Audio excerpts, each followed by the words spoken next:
North south ইউনিভার্সিটিতে স্বাগতম। দয়া করে আমাদের বাবা মাদের উপদেশ দিন যেন আমাদের দ্রুত বিয়ে দিয়ে পবিত্র জীবন যাপনের সুযোগ করে দেয়। খুব কমন প্রশ্ন এবং এটা অলমোস্ট সকল অনুষ্ঠানে সকল প্রোগ্রামে আমাদের তরুণদের এই প্রশ্ন থাকে। এখানে অনেক বাবা মা আছেন, আমি জানি অভিভাবকরা আজকে আহত হয়েছেন এবং এই প্রোগ্রামে অংশগ্রহণ করেছেন। যারা বাবা মা আছেন, প্যারেন্টস আছেন, তারা তরুণদের এই আর্তনাদ কি শুনতে পাচ্ছেন? তরুণদের এই চিৎকার কি আপনারা শুনতে পাচ্ছেন?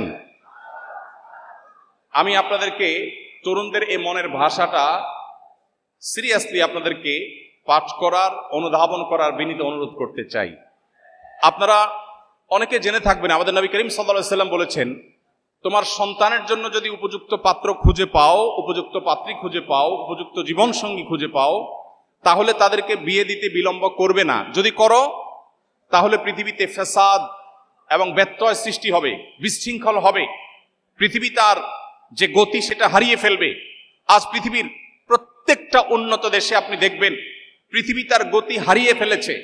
যখন সে দেশগুলো একসময় জন্ম নিয়ন্ত্রণ করবার জন্য প্রণোদনা দিত, এখন সন্তান জন্মের জন্য একটা সন্তান দিলে এত ডলার, দুইটা সন্তান জন্ম দিলে এত বেশি ডলার, এত বেশি সুযোগ সুবিধা প্রত্যেকটা উন্নত দেশ দিচ্ছে। একটি উন্নত দেশ বাকি নেই যে এই সমস্যা তারা ফেস করছে না।